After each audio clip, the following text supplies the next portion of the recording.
hope you're having a good time mukadde kano mu family clinic mwetuli nze Nancha Lydia Magezi Zabia Mukama Maso myamya mukyala Kasinde era nga tutuuse ensonga tuzitambuze bulungi nnyo. Njagala okubaako mikwano gyange bentumira Judy oli otya munnange bannambalwa n'abagayi mwetegeke tuyina akanyomera akayitibwa tumwenye ennaku z'omwezi nga 3 mulumu tugenda kuba mu kumwenya awo kanisa embalwa era nga nze n'aba mwenyi siniya mu mwenyi kati gwayagala okwebuuza okumwenya kyeki ogenda kujja olabe bwe bitambula ebyembalwa nawe onyumirwemu ku tumwenye session. Mikwano gyange bano dadi wange tata wange Kavuma ne mama mchala Kavuma njagala okujaguliza wamu namwe bawezeze emyaka 37 mu bufumbo era bangambye nti bazze bakola kintu kimu kuyambagana ne bagamba nti Ebeneza Mukama abatambuza kutoka ku myaka 37 mu bufumbo bayambagana nakayimba ne bagamba nkabaweereze era kayimba ko kuyambagana nkabaweereza nnyo mtata Kavuma n'omukyala Mukama yebale kubakomera mu bufumbo.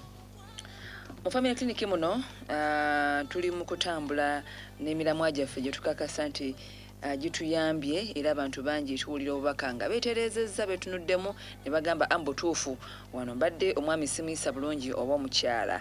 Tulina omutwe gwe tutambulako ogugamba nti habits that destroy relationships nti ez'empisa obuze obubi bwe tukola mu bufumbo oba eri abagalwa baffe munnange ne bawuliranga ekintu kino bakikooye nga tekukyali kwagalana. Friday ewedde twayogera ku muze oba empisa embi eno empisa ebeera mbi ndooza muze omuze ogw'obukodo omuze guno ogw'obukodo ate era twagutambuliza wamu n'obutasiima tugamba nti abantu bakodo bannange muno n'abeerawo nga tolina kuli muwaayo wadde akatono bwe kati kuba twakitegera nti okugaba kuno tekuva ku bagagga nedda n'akatono ennyo osobola okuba nga mu busobozi bwo olina akantu k'osobola otonera muno kale mugulireyo ku apple muweeyo ka apple. Netulaba nti abakazi Friday wedde abakyala ffe twali empanga bantu bangi bakakasa nti twetisse ekitone kino eky'omuze omubi guno ogw'obutayagala kugaba naddala mu Africa mfe tusinga okubeera nga tuli ku receiving side bwe tukirowooza so nga tebannaffe eri abazungu beetonera. Era twayiga nti mu kutona kuno abaami baffe tebeerabira bulabo bwabwe bwe tubatonedde era bakibabeera ku mutima ne bagamba nti mukyala wange mbutuufu atambula nange olaba nguliddeyo kano tekirungi nnyo. Twagamba nti era okutona kuno lulimi olulaga nti munno okyamwagala gwe wayagala omufiiringa omwagala omulabawo it is a language era nitugamba nti okutona kuno kusobola n'okusukka ku mwagalwawo oba mukyalawo oba mwamiwo ne kugendako ne ku b'eŋŋanda z'abo be mwawasa be mwafumbirwa nti mu sizoni ng'eno bw'oba tonerayo ekibuzi ng'ekyo bakiggyeko omutwe bali abagamba naye mukoddomi yakoze atya yatutonedde so kirungi nnyo. Omuze omulala gwe twayiga gwali omuze ogw'okuwonya akamwa era twakikakasa nti akamwa kasobola okyankalanya obufumbo bya ddala nti afazaali wakayingira obuliri ng'olina ekigere ekiganya okuutibwa naye akamwa akawunya kakyamu nnyo ate ekyembi nti abaagalwa baffe abamu tebasobola kuvaayo kukyogera kukugamba nti munnange nsula naawe naye akamwa kaffe si kalungi naye awo wonyini mu kamwa twagamba nti osobola okusenya amannyo naye mu kusenya amannyo n'ofuna ne kye bayita dental floss mukadde yabutuyigiriza obuti obwo oba butunda amannyi mu supermarkets eyo obuwuzi obwo obusobola okugyayo ddala ebikyafu ne biva mu kamwako n'obeera nga munnange munno bwe mwogera akaama pilotox ne zibeerawo naye n'obeera nti mukyayogera naka pilotooko maama abaana nakinyagala okugamba ng'omukyala ga oba oba n'obiŋŋamba enkya ng'ekiro kino ne tujja kusobola nakati awo twayogera ne ku kigambo kya environment ebitundu ebitwetoolodde ffe abaagalwa nga obuliri twayogera ku kigambo obuliri nti bannange essuuka ekisenge dayiningi osanga dayiningi eriko enva ezagegera wiiki ewedde bye bikyali okwo butebomatsi bwonna tebitegerekeka essuuka zaguba tozikyusa Entulaba ng'ebintu ebyo bikakanya omukwano mu maka abalala ne bagamba noga nti omukyala ono sikaaki mukyafu nnyo kamwesonyiwe ebyo twabyogerako. Njagala okukakasa nti family clinic program tukyali ku mize egyo kubanga mingi ate era gitabudde abantu kiwakane kikkirize. Yes, mukadde Madison Mugerwa Bikongolo mwali muno ensi agirabanga bweri. Sigenda kwogera ku kitambudde mu ggwanga mpozi mukadde nga ye anaatubulira bye yawulidde eyo ebitambudde mu ggwanga mpulira leero sijja kukoonako wadde ekimu bwe kiti naye kanyanirize mukadde Madison atubuuzeeko ategeeza tutegeeza nti atuuse bwali. Mukadde good morning. Good morning nyabo. Yebulamu bulamu. Mukama atusaasidde. Amiina. Atulesseewo nga tuli balamu. Weewaawo. Lydia, olwaleero bw'onzikiriza njagala kutandika ne kasitaata kano naye okusookera ddala nga twebaza Katonda atukuumye. Weewaawo. Mukama atukoze bulungi bannange obutoogerekeka. Atuyisizza mu nnaku ze tukubye emabega. Weewaawo. Atukolera ebikolwa ebitagambika. Okusanyuka bakusalawo ntera nnyo okugamba abantu. Abantu b'osisinkana nga basanyufu babeera basazzeewo basanyuke. Basalawo. Nze ndowooza bw'onoonya circumstances ezigenda okujjako essanyu zikubeera kumpi. Naye era bw'onoonya n'obaako kye weerippako ekikusanyusa era ogenda kukifuna. Olwekyo bannange musanyuke sizoni eno naddala regardless of the challenges that you may be going through. Waberewo a decided effort abantu musanyuke. Kusanyuka kuwonya. Mwewale embeera eziri miserable ennyo. Nvudde ejjinja okujja wano. Yes sir. Yemaze wiiki nnamba. Mbadde nakulembera bannanga abalala mu perspective nze nga owa human resource abakozi ab'ekitongole kya Bible Sat of Uganda. Abali spread from the different in the different parts of this country. Abamu bava mu mambuka, abalala bava no mu central, abalala mu western. So tubadde tugumbye ejjinja awo. Okay. Tubadde ejjinja awo ensozi tuzirinnye. Ku mazzi tubaddeko. Nkulikeeyo sebo. Nsaba lwaki kano nkoogeredde wano. Mubeke ebintu ebyenjawulo bye mukola mu sizoni eno gye tulimu. Yes. Sizoni eno mwabali okumpi n'ensozi mugende mukube gogolo. Gogolo mmanyi? Mumanyi gogolo. Kiki abeera atya? Kwe kugenda ne mweyiringula. Musajja n'omukazi mugende muyiringite. Create a moment. Mufuna bufunyi biwale mukyala n'otakunamira bantu kubanga gogolo bw'oba tewayambadde bulungi.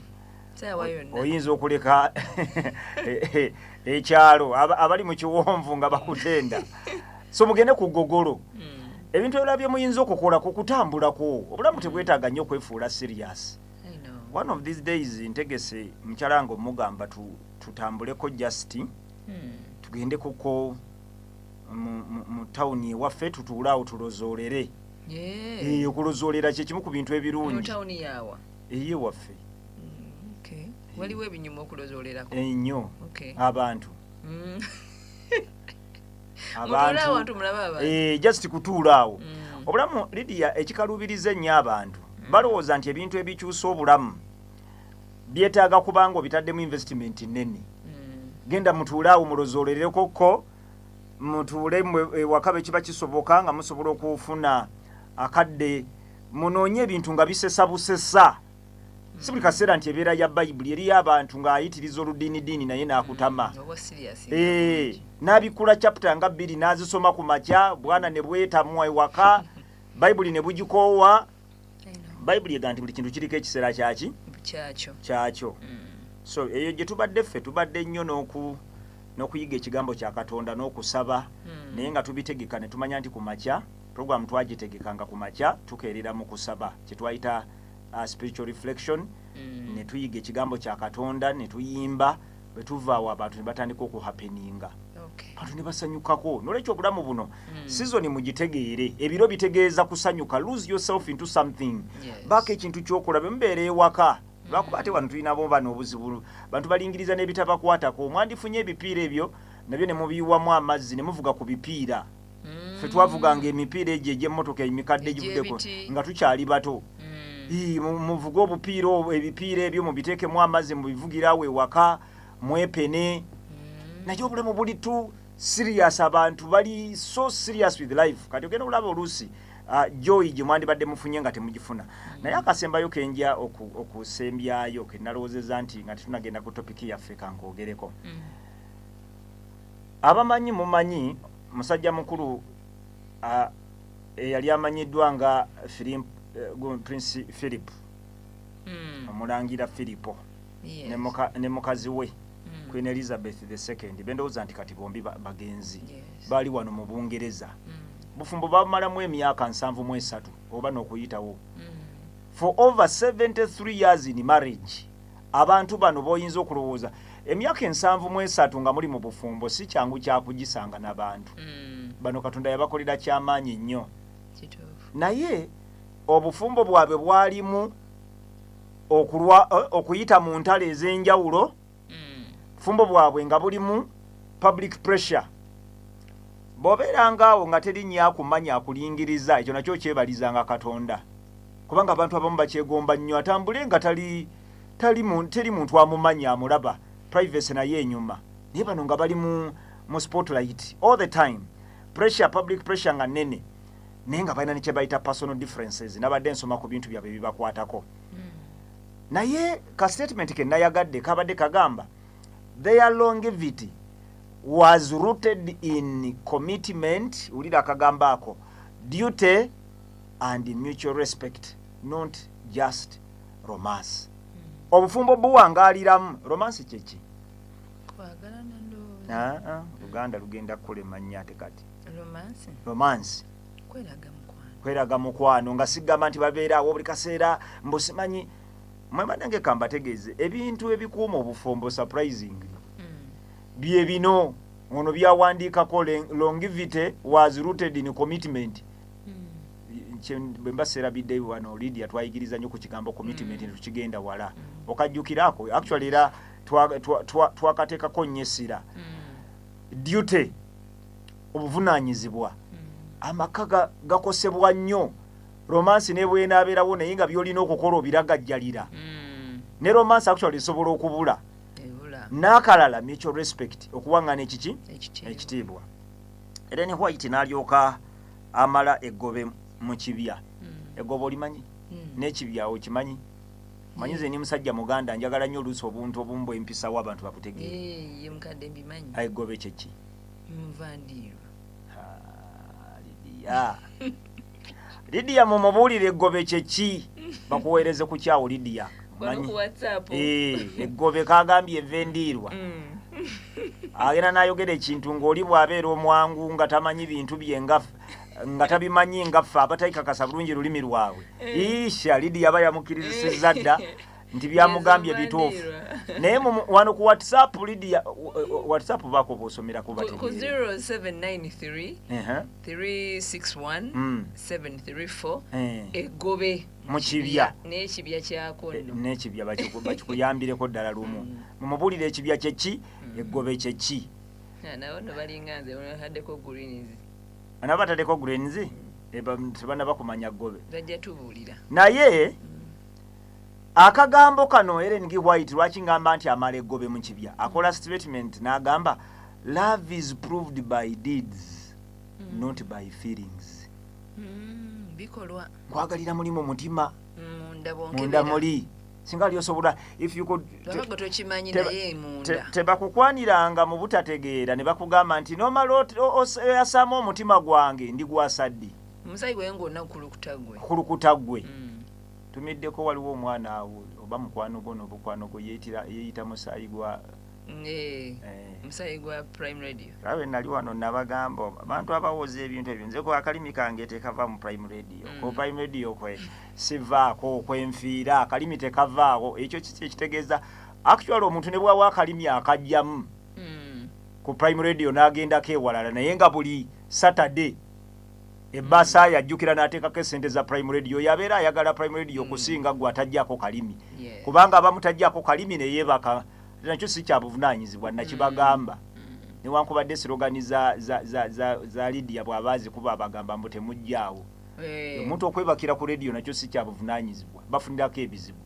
Nolwekyo laavu Nyala kweyambisa bigambo ebyo ebiringa ng'ebya bulijjo bye mumanyi. Kiravu bikolwa. Musaayi gwa prime radio simanyi prime radio akalimisi kajjaawo.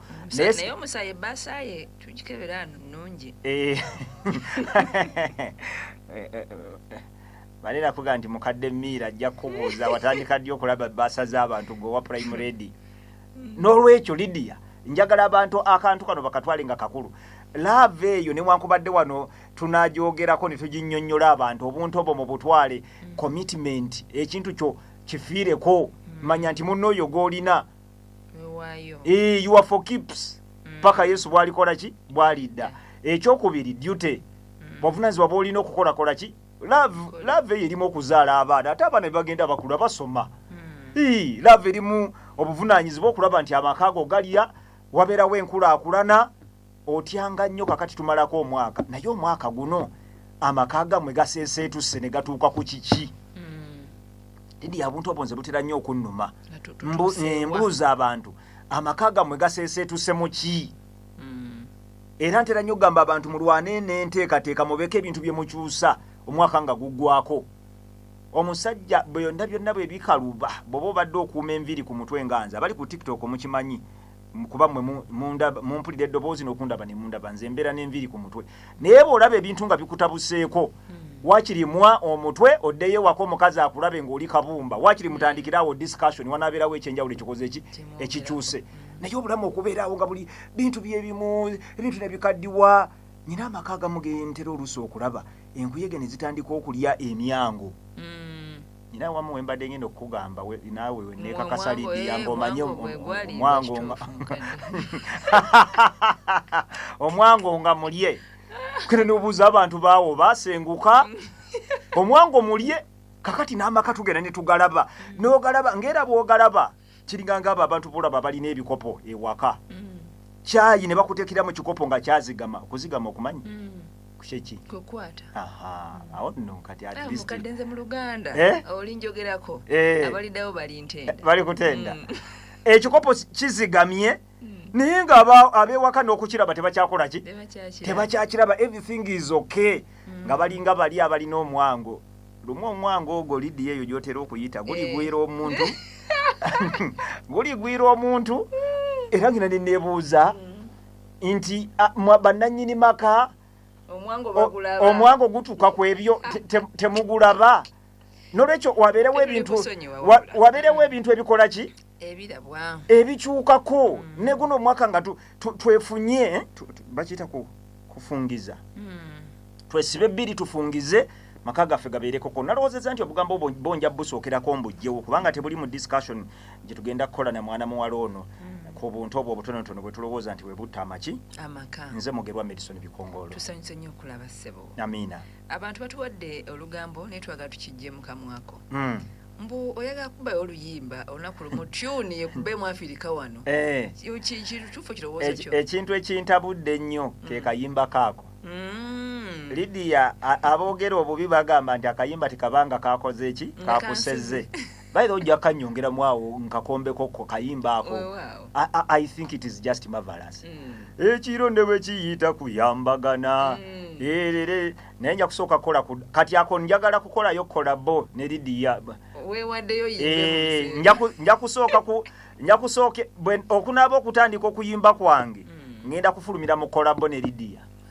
Ate abantu bajja kutegeera nti Katonda Bayibuli ekola statement ega nti buli kintu omukono gwo kyegulabanga okukola okikolanga n'amaanyi gogo gonna. Kaakati nze nange okuyimba nja kwenyigamu ne kakolabo naye nja kulaga kajja kutunda mu nsi yonna kubanga kaliko omukisa gwa Katonda. Teguli kendeera olwagamba nti ono greetings Mrs. Lydia and Elder for sure. I also stand with Elder. I for one, that's my special song of the year. Kuyambagana. Thanks Mrs. Lydia for that song. Akakayimba nze nkusabira kimu kaleme kukusera. Kyekyoka kye nkusabira. Lydia omanyi nti music w'omwagala. Naye ate bwe kyatuuse ku kano kampitiriddeko. Tukusabira kaleme kukusera naddala ate ndowooza ekinaakakasa nti tekakuseze. Kolabo tugifulumye mangu. Nfulumira mu kolabo. Abayimbi kacyanga muddaawo musimanyi ayogera ku by'okuyimba si muyimbi mbajjidde tugenda fulumya mu kita ki audio tufulumye neki ne video nga kola bonzi bunyonge eyo kya mugenda kuwulira akabiriti wano mujja na kwewuunya. I love your zeal. The energy. Kati eyo njagala eyo nayo area tugiyingiremu tugisensere. Yes. Kubanga be bayita abayimbi temutenda kutuyita. Kati katufulumireyo ka kolabo. Bakuyita emirimu ddembe. Batuyite. Yogera kiri abafumbo batetuyimbiremu. Alright, tuli ku 91.9 FM eweza omutima mwebale kusiima luyimba mukama atukoze obulungi obutagambika. So family clinic mwe tuli program yaffe era nga njala nkutegeeza tukyagenda maaso n'okwongera okumanya n'okuyiga n'okutegeera biki ebyo bitukola, what habits zetukoleyo mu bufumbo bambi ne zitutamya abaagalwa baffe nabo ne batwetamwa, the habits that destroy relationships. Twakomekereza ne habiti gye twali twogeddeko yali ya environment mukadde ndozi ewagikutula ebitwetolodde katono nnyo nali mpromisinze nengamba nti nja kwongerako akantu katono. Embeera y'ebintu bino ebitwetolodde defininga nnyo essanyu lyaffe. Nakunyumizaako domu nali nnyina gye ngenze okugula ettaka naye abaali batuguza bwe twatuukayo baali tebaliiwo naye gye bantwala natwala eddakiika 3 nga saagala banjijewo makanga bagira bagaseresa subi makama sereke na subi kafumbiro kabwe kali awo katoyi nako kamuli kataka naye oh my god nekifaananyi mu bwongo bwange kyalemeramu ewayonje wayitirivu akasubi naye I was told ekintu ekyali ekizibu ekyokukkiriza okumanya abantu baagala amaka gaabwe. Bangamba nti omukyala nannyini waka wano ng'amaka gaabwe ka compound katonotono omuddo atuula mpola mpola n'aguusa zissakambe n'agenda mbungagu tali gukkiriza obulamu bwe bwonna naye ng'ewaka wali newankubadde bwe watyo bwe wafaanana be bakuleetera ekyokulya owulira ojja kukirya n'omutima gwo gwonna era kitundu ekyo sijja kyogera kuba saabasaba nnyo olukusa naye mikwano gyange abamanyi kuba eno story enjogeddeko nnyo bamanyi kubanga kugamba ne bwe nalingula ettaka obwongo bwali buŋŋamba nti abantu bano benguzeeko n'obuvunaanyizibwa ddala babuki babuvunaanyizibwa. Mulimu omuntu gw'olaba nga n'okubba tajja kubba naye mulimu omuntu nga newankubadde obeera omusanze nga mulina obuguzi bwe muliko ng'essaawa yonna bw'oba tofubye nnyo kulwana n'okubba bajja kukola ki bajja kubba. Tukole ku environment si bugagga. Ekyo nali njagadde okutuukako ennyo kyesaatukako luli. Abantu balowooza nti okukola environment enyuma kyalaba ng'alina slogan egamba nti create the America that you desire. Abantu bangi buli omu agira bw'ati ayagala kudduka mu America. Naye nze nfunye ku mukisa ntambuddeko mu Europe, ntambudde mu America, mu African countries wano, mu Asia ntambudde. Nze nazuula ekintu kiri kimu and I agree with her. Ekifo ky'owulira gye weegomba ennyo okwagala okugenda okubeera osobola okukikola. Abantu abo batukubya kimu bintu kubikola mu ngeri ya mujjirano. Mujjirano gumanyi? Ya mujjirano. Kituufu buba mujjirano. Mujjirano. Olaalidde? Lydia n'Oluganda. Namanda Kasalina. Namanda. Mujjirano omukadde ngumanyi. Kwe muki? Dwe wamu. Omujjirano one after the other kugamba ebintu consistently nga bikolebwa.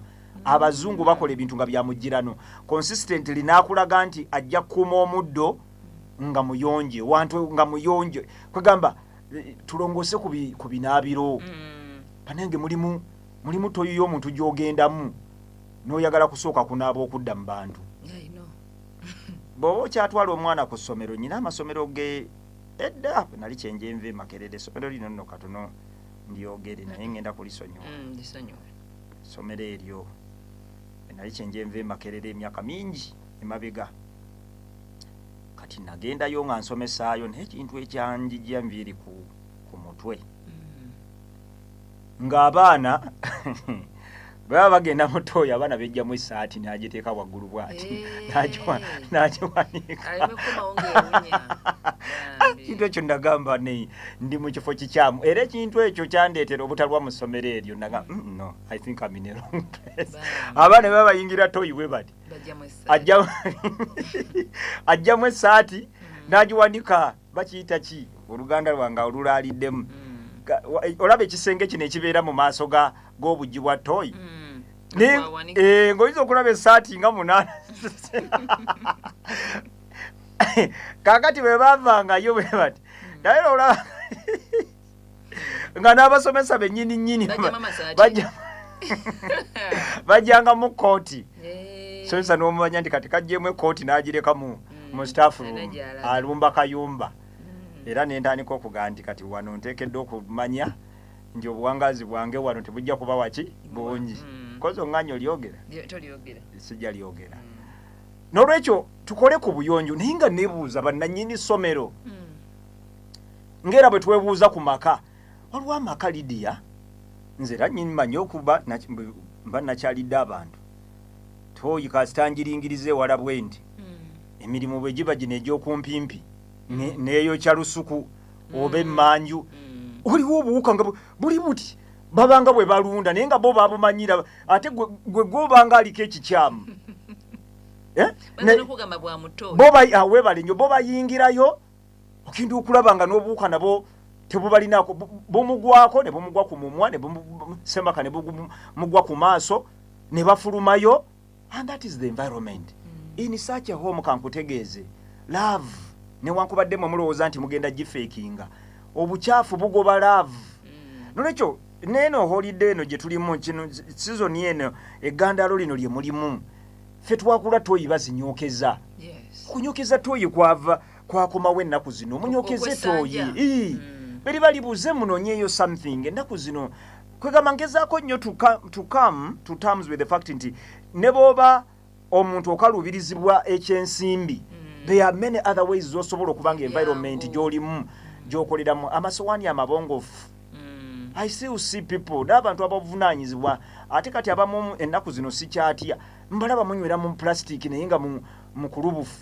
plastic yandibagidde asigala kugira kupima bijanjaalo ku makubo bano abagiriramu ebijanjaalo bambu enjogera bentyo yawulira simanyi ayogera ebintu ebimu bannange tugenda bukkiriza tutandika okugoba obuleera waliwo ekkanisa nnamba nayo kanjitaase sijja gyogerako kuba eyo nemmala njogerako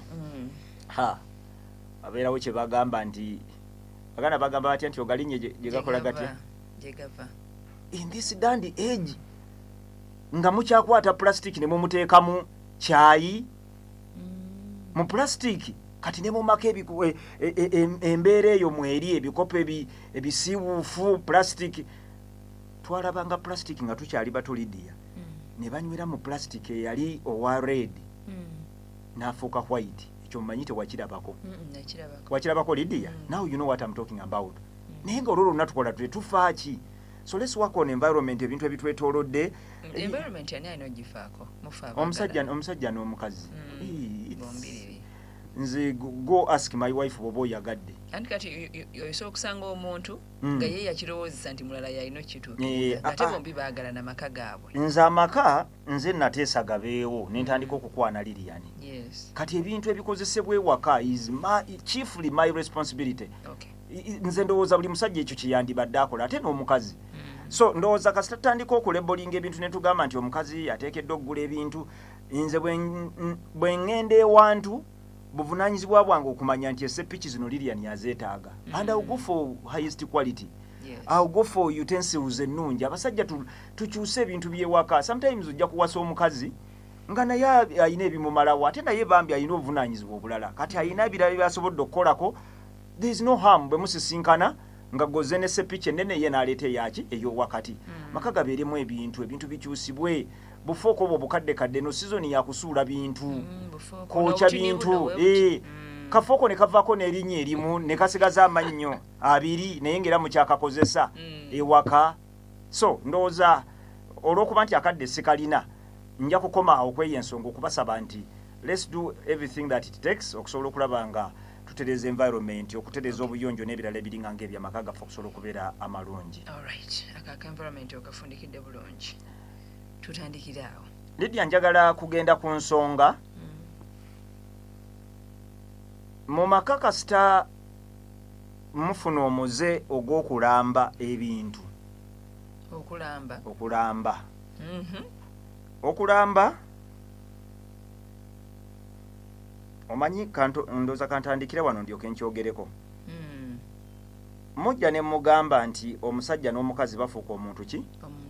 Omu.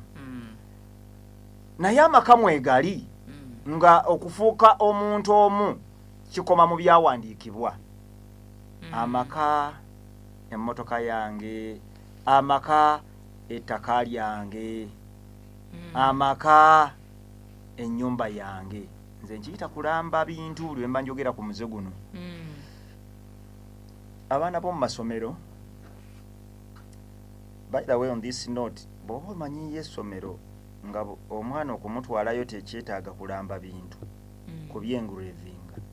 Essomero eryo libeerako obugunjufu obw'ekika ekyenjawulo gye wandibadde otwala omwana gyegali. Sijja googerako nandigoogeddeko naye bwe naagoogera tegaakusasudde ssente wano mba kakalango kaba k'amaanyi. Essomero nga tebalamba bintu. Naye bwe kirambisa abaana lwaki balamba? Oba kyenjogedde kye kituufu? N'ateekako amannya ge. N'ateekako nti Lydia. Kubanga ne uniforms nziraba abaana nga baziramba. Naye nze nkugambye genda okole research eri essomero ndimanyi boddira erinnya n'oliteeka ku uniform yo bali kuggisaako. Balina culture gye baazimba mu baana nti ne bw'oba tolambye kintu number 1 kikuume, number 2 tebalina mubbi. Kakati amaka agamu gali ku level ey'abasinga obungi gye tutwala abaana, omwana buli kintu kyonna akiramba. N'empiso omwana bw'aba ayina empiso gy'atungisa ajula kugiramba oba n'agiwandiika wa anawandiika kaatya. Amaka mangi ne bwe tujjidde lidiyo okuyingira studio kola programu eno ng'ekibatabudde tebafuuka nga muntu omu. Obuzeezeze obwo bw'okulambirira buli kintu ekikyo tebakikwatako. Omukazi n'abeera ewaka naye nga naye ne bw'aba alina kyagenda okukozesa, ne bw'aba anaakozesa tooki asaba olukisa omwami we. Bakiyita ki? Nabadde nkyanoonya ekigambo ekyo bakiyita ki Lydia? Bukopi? Nabadde nnoonya ekigambo ekituufu kye nteekeddwa okuteekawo kyankaluubiridde bwe nabadde ntegeka ebigambo bino. Tooki n'ogiramba. N'olamba ng'ebintu ebisinga obungi bw'oba taata toliiwo tebisobola kukozesebwa. Omukazi must go out of the way to the extent nti bakuba essimu. Akawuuba okamanyi? Tebayita akawuuba. Akawuuba. Ebimu bw'oyunjawo biyunje. Nammanda otera okubeera ku programu eno. Ono mumubuulire n'abali okwo ku gundi ku WhatsApp mumutegeeza akawuuba kye ki. Baagala kawuuba kukakozesaako. Naye omukazi okusobola okwazika akawuuba. By the way munyambe mubuulire Lydia wano ku WhatsApp ko mumutegeeza akawuuba kye ki. Akawuuba ko mukawandiike nkalabe. For Luganda nze nagamba abantu sisobola kumanya nnimi ndala okuleka nga nsoose kukuguka mu lwange. Kati ekigambo ekyo mutera kiyita mu Luzungu naye gye kiri. Akawuuba. Mu Luzungu nkamanyi. Mu Luzungu okamanyi nnyo.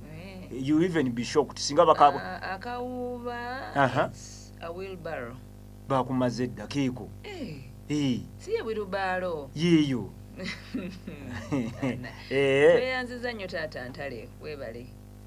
Yatuzeemu. Naye n'akawuuba kakwirubbaalo omukazi okukazika ne bakuba essimu ogifiirako nga togikwata kubanga baagala okukutegeeza taata sebo neighbours ayagala kukawuuba nkamuwe si mwana yakuba essimu. Take note of that. Naye omukazi ow'ewaka yakola atya? Yakuba.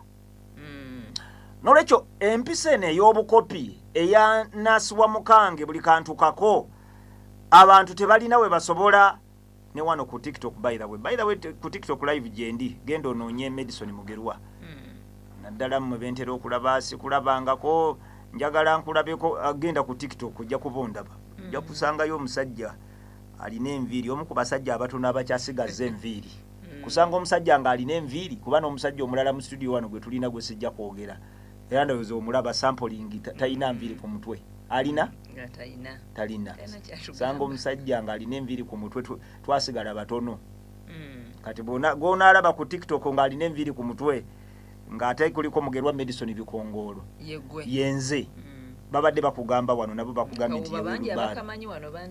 akawuba bo bakamanyi nolwekyo Lydia awo one of the biggest problems akati omukazi n'abeera mu maka in other words ng'obwannannyini tabulina ennyumba 2-3 enju yange gwe nja kugobamu omukazi gwe wala yayombanga ku mmeeza emmeeza yange nagigula sagala ko wadde akagundu kati bukasera ayogera ku kigambo ky'emmeeza era nakunyumiza abasajja be batyo bwagenda akula amaanyi nga gamuggwa bantu baba bamukowadde batera kumuteeka ku shedi omujjukiro oyo gwe nakugamba embwa omanyi embwa omanyi nze ekimu ku bintamye embwa mwate mwe kyekigibagaza njagala n'ekisolo nga kiriramuko ku reasoning ensolo eyo mugitenda amagezi naye naye amagezi gayo matono osanga embwa ng'omulalu omuguwa eddalu atalina kyagenda giyambamu nga wedda magezi oba mukwano olumu n'okusaasira negaawo nalilonle kamubeesebeese kakati abasajja be batyo ab'engraving ebintu nkiyita engraving abalamba bajja tulabo kakabalaza ekyo mbabuulira amazima era kyovudde ojja okulaba abaana bayinza n'okulaba ekintu kyo nga kyonooneka naye kubanga tebalina sense of ownership you know bawulira tebalina attachment ku bintu n'omukazi kankutegeeze buli bwalimanya edduuka n'oli munnyonnyola nga beriri edduuka lyo edduuka lyange language yaffe bwe tujja mu maka ne tuwasa ne tufumbirwa must be edduuka lyaffe business zaffe I usually take my children nembalambuza property zaffe nembalaga our land nembatwala ewala nembaga lino ttaka lyaffe I want my children to grow up knowing it wherever our land is it's not just ttaka lya mami na daddy lyabwe you know abaana must own up nemuwulidde muno njagala kubasaba mmwe naddala mu abagagga abalina ebintu ebingi ate mmwe mukyasinza okukola ensobi eyo abaana balaba ebintu nga tebalina attachment ku byo no wanda abaana gwe kasitoofu olumbe kasitalutema nga batunda kubanga embeera ya attachment to you have not era twewalire ddala ne language gye tutera okukozesa eri omukazi n'abaana okuwulira nga gwe 2-3 emmotoka yange eyo ettaka lyange eryagindi abaana ne bamanya ettaka lya taata kasitowassa n'ozaala abaana language eteekeddwa okuva mu sinjula nedda mu plural you must sound ettaka lyaffe fe abaawasa ne tuzaala abaana tokyalina kintu ky'olina ku bubwo era njagala kubuusa ku bakazi abamu kye mulowooza nti mbamba tabangulira amaka manyi buli b'obuusa abantu some people abaagala abantu baleme kugenda mu bubuufu naye babakuumira awo nga babaguyaguya mu butamanya bino bibanyiiza ene marriage ng'omusajja alina property gye yeerekera ye nga ye etali nti company now take note of that nene bwebeera company wabeerewo kaweefube abagatta abasajja bangi ababadde abagagga balesa abakazi abanaku abaavu n'abaana abanaku abaavu kubanga abasajja balina ekigambo ky'Oluganda kyaganye nwanagana nakyo byenjogera bino mpulira ng'ebinnyonnyola obunnyonnyozi tebinatuulira ddala ku kyempulira kyenjagala embeera y'omuntu oyo ng'ebintu ebyandibadde ebyaffe ng'abyogereramu mu Luganda bamuyita batya ekyomukopi tekimala waliwo ekintu kye babayita naye kigaanyi si mukoga mbeera y'akasente omukoga ndowooza abeera tataka sente omusajja ng'alina amaaso mu ngalo kye bayita amaaso mu ngalo okimanyi ngalo ze nga ziriko amaaso tolaba nga abasajja ateeka omukono mu nsawo omuli sente kati bw'oba ng'ayala kugiramu ka 50 naye ng'obw'50 bwetabudde n'obw'omutwalo nabyo and exactly okumanya amaaso ge gabeerako engalo tayagala olabe ziri era ogenda okulaba ak'50 kakakola ki kasikayo abo tutera okugamba nti engalo zaabwe zibaako amaaso nga zikola ki ziraba n'olwekyo embeera eyo egenda mpola mpola ng'etta omukwano abantu abandi badde ewamu nga basanyuka gwe you don't know what it means. Onagambye nti muyite nasiwa mukange. Nasiwa mukange. Ndowooza tugende oba n'ekyo mpola for lack of the precise translation anyway. Tuyinza okumala gagenda n'ekyo. Okay. So omuze ogwo tugukola naye nze ndowooza twandikoze bino. Mpola mpola tusobola okugenda nga tugwejjamu. Abakazi bano bwe kiba kisoboka kituufu eddaame ndowooza lumu tuliyigiriza ne ku ddaame wano. Eddaame Lydia buli muntu aweebwa amagezi akole liriye yekka. Yes. Naye omuntu oluusi okukkaanya ku malaame gammwe nga bwe ganaabeera nze nakyo nkiwagira. Mwembiriri. Omuntu nga toyina mbirigo na mukazi wo na famire yo. Why would it be a problem bwe mba ngenda kulamba mukazi wange okumanya ebiri mu ddaame lyange? Nanti era bwe mbanga I have no problem. Bwe kibanga mwakisharing eba mu kyammwe olwamu otya ate nga ogaba bintu byonna akyali omulamu. I know. Eyo ye challenge ey'amaanyi. So eddaame temusobola kukola ddaame ly'abantu babiri kuba temufiira ku lunaku lumu. Naye omuntu abakazi mutandika okusaba mpola mpola babalingizeeko ko mu malaame. Kituufu eddaame libeera lirye yabeera alikoze.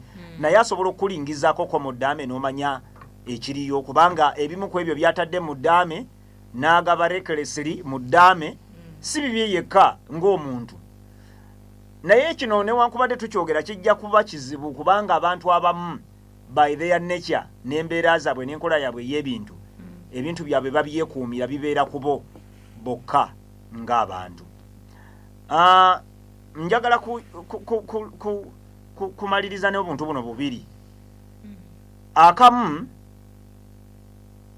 kaagala okwekuusa ku kino okulangira n'okulengeza. Okulangira n'okulengeza. Lydia tukyali fenna. Okulangira n'okulengeza. Omuntu kasita otandika okulangira abantu n'obalangira emmere n'obalangira ennyumba kati oli alama bakita ki? Alamba. Oyo muleke asobola okulamba nga talangira. Naye kati waliwo omuze omulala ogutambulira mu baagalana mu bafumbo. N'akulangira effizi zaawo abaana, n'akulangira ennyumba, n'akulangira obunaku ne gye yakujja. Abakazi naddala ewammwe nga muli bubi. Abawala abatannaba kufumbirwa nsaba mumpulirize bulungi. Ewammwe akasente nga kakkekwa. Omusajja omugagga n'akwesimbamu akuwase. Mpuliriza ng'oyagala essanyu n'okusanyuka n'okubeera obulungi. Weewa akadde olabe oba talina muze gwakulangira nakujereegerera. Ayinza okutamyeka. Leero oyo namusanga nakaki. Tewandibadde gwe Lydia nakusanga naki. Nga n'engoye ze wajja nazo wano nze nazigula. Ewammwe nga n'ennyumba gye musulamu nze nagizimba. Waliwo abasajja abalina omuzoogo. Naye omuzoogo gujjawo laavu. Mukazi atuuka ekiseera n'agamba bannange si kaamaka si kabugagga kanzirayo mu kazigo kange musajja kamuviire naye nkooye kubanga buli bwe bakulangira kamba buli lwaki okulangira kuno kubi. Kulangira abantu n'obajereegerera ebintu kudisempowalinga omuntu. Omuntu abadde awulira nti kakati wano waali alina sense of belonging. Belonginga. Buli bw'omulangira oba omugamba nti you don't belong here. Number 2 kuleetera omuntu okwesalira omusango n'awulira nga alina kyataakola okutuuka mu mbeera eri pathetic. Muntu n'awulira nga ali pathetic. Pathetic person would be what in Uganda? Pathetic. Omunaku omuwejjere. Yes, kigambo kizze. Muwejjere. Lydia, n'omuwejjere tayagala mbeera emujjukiza buwejjere buli kaseera. Kakati abasajja abamu buli bwagira bwe bafuna misunderstanding. Embeera z'obuwejjere n'obunaku bwe yasangamu omukazi. Ate abasajja ebyo temwandi bikozenga fa basajja we wali era amaanyi gaffe omukazi wo kumujja mu mbeera embi naye omukazi n'omulangira n'omugabira ebintu ate bw'ogabiranga omukazi ekintu kimugabirire ddala mulekerawo okugabira abakazi emmotoka emmotoka ne zisigala mu mannya gammwe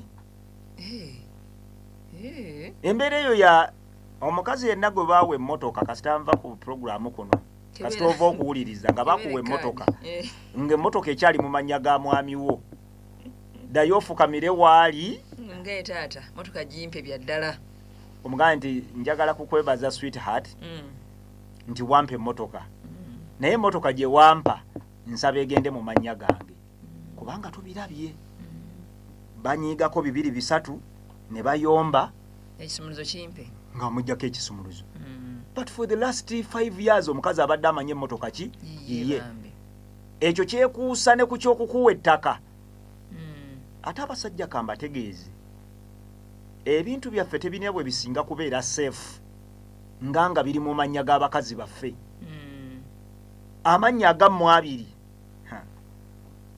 waliwo akavubuka akeesumaalika kali ku TikTok okwo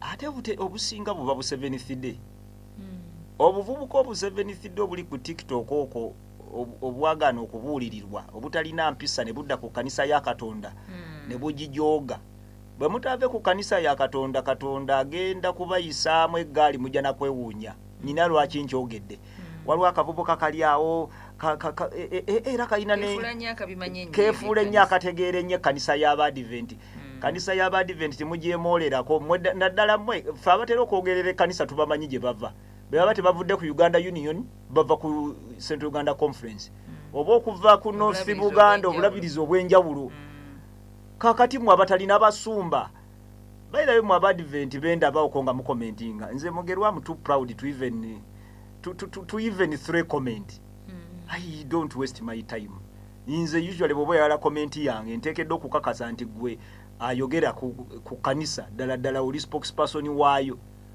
nene bolaba nyigidde mu studio nkajjukidde nali nayagala ddanjija ate kati bwe mutegendereze mu abamu tugenda kubalumbanga direct akavubuka ako kajja ne kagamba abavubuka abasajja aba 7th day baba siriwaza tebalina mirembe tebalina sanyo abakazi be babafuga okamanyi abasajja aba 7th day kamba babuulire bategeevu butegeevu Katonda tansindikangako mu maka kulwanagana na mukyala wange Katonda tansindikangako mukazi wange kubeera ku bunkenge kituufu waliwo abakazi waliwo akavubuka kwe kabanga akatuufutuufumu naye lwakuba engeri gye kakireeta bubi kituufu waliwo abakazi abatekinga abasajja for granted naye abakazi abasinga bambi they appreciate nti omusajja amufudde kitundu ku ye ebintu byabwe ne bibeera mu mannya gaabwe bombi embeera y'okulangira mbeegayirira erekeraawo kubanga buli abasajja abalina omuzoogo ekitera okugira omukazi